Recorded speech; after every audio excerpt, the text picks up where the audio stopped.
Imagine estar vivo, mas saber que talvez ninguém consiga chegar até você.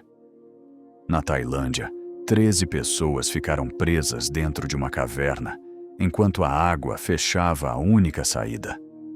Nos Andes, sobreviventes ouviram pelo rádio que as buscas tinham sido encerradas.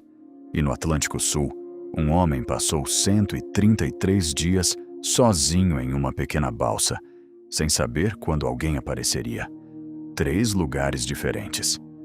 Mas existe uma coisa que fica cada vez pior. Primeiro, ninguém consegue chegar até você. Depois, ninguém mais está procurando. E por fim, talvez ninguém sequer saiba onde você está. O que você faz quando chega a esse ponto? Em 23 de junho de 2018, depois de um treino de futebol, 12 garotos do time Wild Boars entraram na caverna Tham Luang, na Tailândia, acompanhados pelo treinador. Eles conheciam o lugar. A visita deveria ser curta. Então, a chuva começou. A água entrou pelo sistema de cavernas e bloqueou o caminho de volta. Quando perceberam o que estava acontecendo, a saída já não estava simplesmente atrás deles. Estava do outro lado da água. E eles estavam presos. As equipes começaram a procurar. Durante dias, ninguém sabia exatamente onde o grupo estava, até que os mergulhadores finalmente os encontraram. Vivos. Era a notícia que todos esperavam. Mas encontrar os garotos criou um problema ainda maior. Como tirá-los dali? O caminho passava por trechos completamente inundados e estreitos. E o próprio resgate começou a provar que aquele caminho não era seguro. Saman Kunan, mergulhador da Marinha Tailandesa, morreu enquanto participava da missão de levar suprimentos de oxigênio para dentro da caverna. Agora, existia uma pergunta que ninguém podia ignorar. Se até um mergulhador treinado podia morrer tentando atravessar aquele caminho, como 13 pessoas, incluindo crianças, conseguiriam fazer o caminho de volta? A solução foi retirar os garotos individualmente, acompanhados por mergulhadores especializados. Um saiu, depois outro e outro. Ainda faltavam os últimos. E o risco só terminaria quando o último estivesse fora. Depois de 18 dias, os 12 garotos e o treinador foram retirados. O resgate tinha conseguido chegar até eles. E esse detalhe parece simples, até você imaginar o contrário. 13 pessoas poderiam continuar vivas dentro da caverna. E ainda assim, não existir uma maneira segura de alcançá-las. Na Tailândia, alguém ainda estava procurando. Se você gosta de histórias reais, em que a sobrevivência depende de uma decisão, deixa o like e se inscreve. Porque nos Andes, essa esperança vai desaparecer.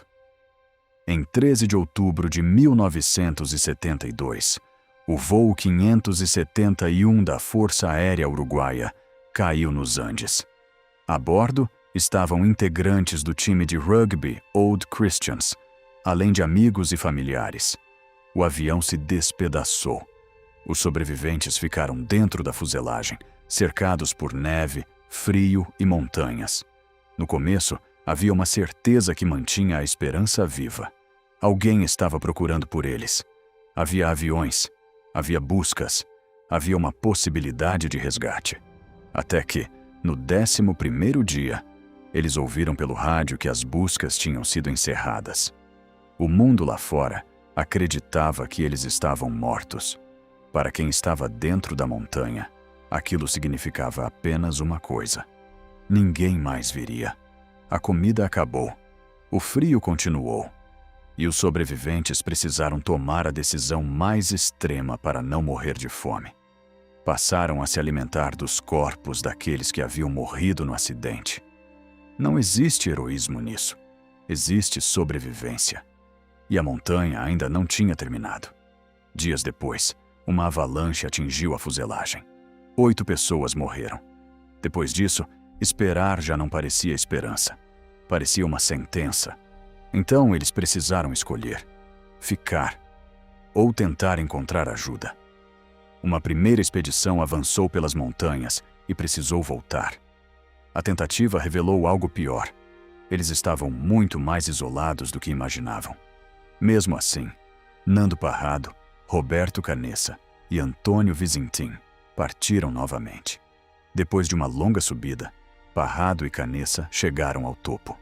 E ali veio a pior surpresa possível. Eles esperavam encontrar uma saída. Encontraram mais montanhas. O horizonte não era uma solução. Era outra barreira. Mesmo assim, continuaram. Desceram pelo outro lado. Seguiram um rio. Durante dias, ninguém apareceu. Até que surgiram sinais de que outras pessoas existiam em algum lugar. E então eles viram um homem a cavalo do outro lado do rio. O problema era que ele não conseguia ouvi-los. Parrado precisava fazê-lo entender. Ele amarrou uma mensagem a uma pedra e a lançou para o outro lado. O homem leu e finalmente entendeu. Depois de 72 dias, o resgate chegou. Na caverna, sobreviver significava esperar que alguém conseguisse entrar. Nos Andes, significava aceitar que alguém precisava sair. E agora, falta a possibilidade mais cruel. Uma em que não existe caverna para alguém entrar, nem montanha para alguém atravessar. Só o horizonte. Se você quiser conhecer alguns equipamentos úteis para situações extremas, deixei uma seleção na descrição. Em 23 de novembro de 1942, o navio britânico SS Ben Lomond foi torpedeado no Atlântico Sul. Pum Lim conseguiu chegar a uma pequena balsa salva-vidas. No começo, ainda havia alguns suprimentos. Isso fazia diferença, porque uma balsa pode parecer uma saída. Mas no meio do oceano, ela também pode ser uma prisão. Não havia estrada, não havia montanha, não havia direção e não havia ninguém ao alcance da voz. Quando os suprimentos começaram a desaparecer, Lim precisou improvisar.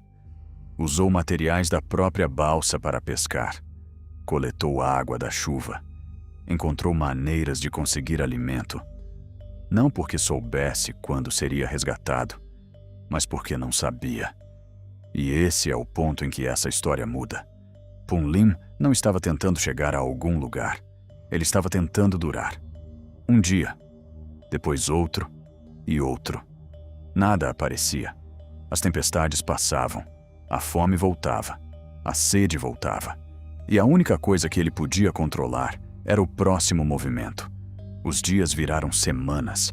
As semanas viraram meses. Cada manhã sem navios significava que ele precisava começar tudo de novo. Pescar de novo. Procurar água de novo. Esperar de novo.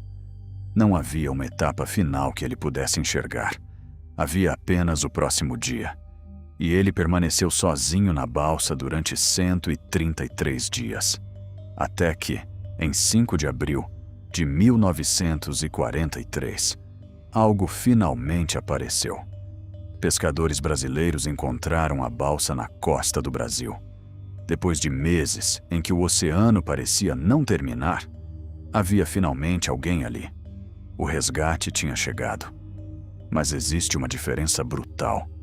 Na Tailândia, eles sabiam onde os garotos estavam. O problema era conseguir chegar. Nos Andes, eles sabiam que os sobreviventes existiam, até que pararam de procurar. E no oceano, não havia garantia de que alguém soubesse onde Pum Lim estava. Esse talvez seja o extremo do isolamento. Não estar preso, não estar perdido, mas estar tão distante que o mundo pode continuar sem perceber que você ainda está vivo. A caverna, os Andes, o oceano. 3 lugares diferentes, mas a mesma pergunta. O que você faz quando ninguém consegue chegar até você? Primeiro, você espera. Depois, procura uma saída. E quando não existe, você continua. Porque o que une essas histórias não é o acidente. É o momento em que a esperança muda de significado. Alguém está chegando.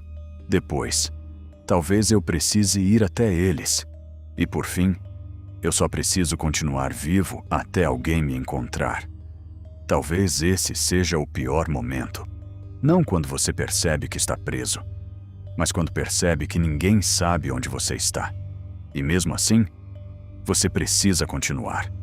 Agora me diga, em qual desses 3 lugares você teria mais medo de ficar sozinho? Porque se estar perdido parece o pior cenário possível, o próximo vídeo vai mostrar por que talvez não seja.